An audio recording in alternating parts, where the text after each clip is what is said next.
Your Excellency, the President of the Republic of Kenya, His Excellency Uhuru Muigai Kenyatta, who has joined us through a link, is part of this conference. Your Excellencies, Your Lordship, the Chief Justice, Honorable David Maraga, the Speaker of the Senate, the Right Honorable Ken Lusaka, the Host Governor, Your Excellency Wycliffe Oparanya, Your Excellencies, Governors present, Honorable Senators, Honorable Members of Parliament, Honorable Members of the County Assemblies here today, development partners, private sector, ladies and gentlemen. On March 4th, 2013, Kenyans set out on a journey, one which they knew not its risks and dangers, but were nevertheless determined to trek the transition from a centralized to a devolved system of governance. 6 years down the line, we are proud that we were bold enough to set out on this path, that we were strong enough to weather the raging storms and soldier on despite the challenges that we faced. The gains and benefits of devolution being felt by Kenyans of all walks of life, the transformative leadership that has taken root in counties is a clear indication that devolution is working. The success stories you have just watched and will continue to watch cannot be told in low tones any longer. They are to be shouted from the rooftops, and they are to be televised for everyone to see. The excitement in the counties cannot be hidden. The expectation of our countymen and women are at a record high because of what county governments have done and what they are currently doing to change lives. Your Excellencies, ladies and gentlemen, devolution is working. The actualization of the devolved system of government has brought services closer to the people and opened up channels for more effective communication between the people and their governments through public participation. We have been able to design development projects to best suit the people's needs with clear priorities on most pressing issues. Devolution has ensured counties have experienced extensive reforms in the health sector, improved agricultural production, expanded markets for agricultural produce, advanced in technological innovation, and improved road networks, and enhanced youth and women empowerment, just to mention a few. Your Excellencies, ladies and gentlemen, while we speak of the gains we have achieved as county governments, we are cognizant of the immense contribution of the national government under the leadership of His Excellency, the President of Kenya, Uhuru Muigai Kenyatta, and his Deputy, William Samoei Ruto, towards the achievement of these milestones. Through their partnerships with the national government, there has been an upgrade of health facilities in the counties and installation of medical equipment that have improved the health sector. Additionally, through the Linda Mama program, expectant mothers and nursing mothers are accorded free prenatal and postnatal care respectively. We have also seen extension of infrastructure projects in counties which have opened up remote parts of the counties and improved movement of goods and people within and outside our counties. This is a clear testimony that when county governments and national governments and development partners work together in tandem, development is realized and lives are transformed. Your Excellencies, ladies and gentlemen, last year, governors converged in Nakuru County, a time almost similar to this, for the 4th annual Devolution Conference, which ran under the theme, Devolution Transformation, Devolution Transforming Lives, Tell Your Story. The conference outlined 35 key areas of commitment through the joint communique and reaffirmed the commitment of the national government and the county governments to delivering the devolution promise to the people of Kenya. I would like to highlight some of the key progress made towards the implementation of those resolutions of the joint communique of the 4th Annual Devolution Conference 2017. 1. Conditional grants guidelines were jointly developed by National Treasury and Council of Governors. The guidelines have shared with the counties and MDAs, and the Treasury Circular number 8 of 2017, dated 29 August, gives the details of that circular. 2. The Ministry of Devolution and Planning then, in collaboration with the Council of Governors, county governments, and other stakeholders, developed guidelines for preparation of second-generation CIDPs and annual development plans, which are currently in use. 3, the National Land Commission prepared and launched and disseminated monitoring and oversight guidelines for county spatial plans.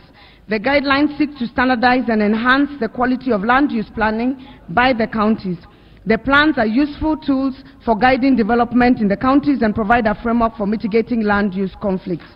The rest of the documentation has been uploaded on the website, and I would urge all of us to look at the devolution.cog.go.ke for the outcomes of the last year's Devolution conference. On behalf of the Council of Governors, I would like to thank all the stakeholders who have worked closely with the county governments in ensuring the issues raised in the communique were implemented. Your Excellencies, building on a solid foundation set by the first-term governments, counties are now ready to accelerate delivery of quality services consistent with the theme of this year's conference, which is sustainable, productive, effective and efficient governments for results delivery. Your Excellency, to quote Robin Sharma, he says, "Fill your brain with giant dreams so that there is no space for petty pursuits." We at the Council have therefore made a conscious decision to fill our brains with giant dreams of the Big Four so that we do not have any space for unnecessary antagonistic attitude towards the national government, as it was the practice in the previous council.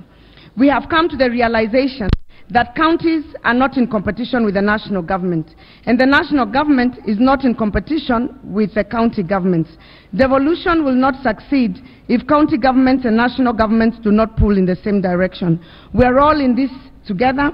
If the ship sinks, we all as a country would sink. We have therefore committed ourselves to the giant dreams that are the Big Four agenda of the national government.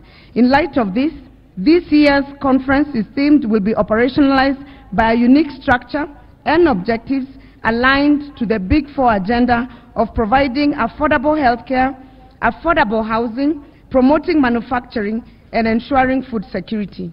This agenda, spearheaded by His Excellency the President, encapsulates the core needs of the people of Kenya, both in the rural areas and urban centers, and its realization will be a win for the entire country.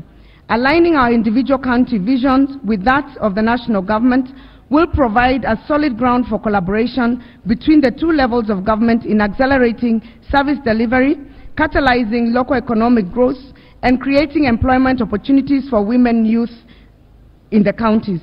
Against this background, ladies and gentlemen, these conference objectives are therefore: 1, to provide a forum for collaboration, cooperation, and consultation in all matters relating to devolution; 2, to share experiences, challenges, and lessons learned in the last 5 years and set clear targets for devolution for the next 5 years; 3, to celebrate the success of devolution; and 4, to provide a platform for participants to identify opportunities for partnership.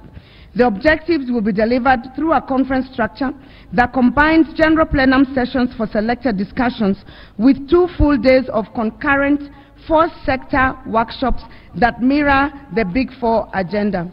Each of the Big Four sector will have a breakout session and will address the emerging policy, legislative, and implementation issues of that sector. Your Excellencies, as I draw to a close, I would like to bring to your attention an African proverb that says, "A man who hangs around a beautiful girl without speaking his intention ends up fetching water for the guests at her wedding." Allow me, therefore, Your Excellencies, to speak and add my voice on behalf of very many young women, youth, and vulnerable people so that no one is left behind in this conference. Allow me also so that these groups are not left fetching water for guests in other people's wedding. This country is full of people bearing hopes and aspiration. Young boys and girls, men and women who have placed their faith in us with a belief that we will steer them to safety and help them realize their dreams. For many years, women and youth have been silent on matters devolution, instead leaving the responsibility of agenda setting to others. This year, we made it a deliberate effort to bring over 300 youth from across the country to bring an end to this and open up a platform for women and youth not only to engage in matters pertinent to their future, but also to ensure that they are beneficiaries of the outcome of the Big Four agenda, owing to the fact that the ultimate impact of devolution is felt at the grassroots and the greatest beneficiaries are women and youth. In conclusion, Your Excellencies, we're told that if you want to build a ship, don't drum up the men to gather the wood and then divide the work and give them orders. Instead, make them yearn to go to the vast and endless sea, and they will build the ship. We hope that this conference will get us all yearning for the high seas of universal healthcare, food-secure nation, a country anchored on a solid economy driven by entrepreneurial spirit, value addition, trade, and manufacturing. I thank you and God bless you.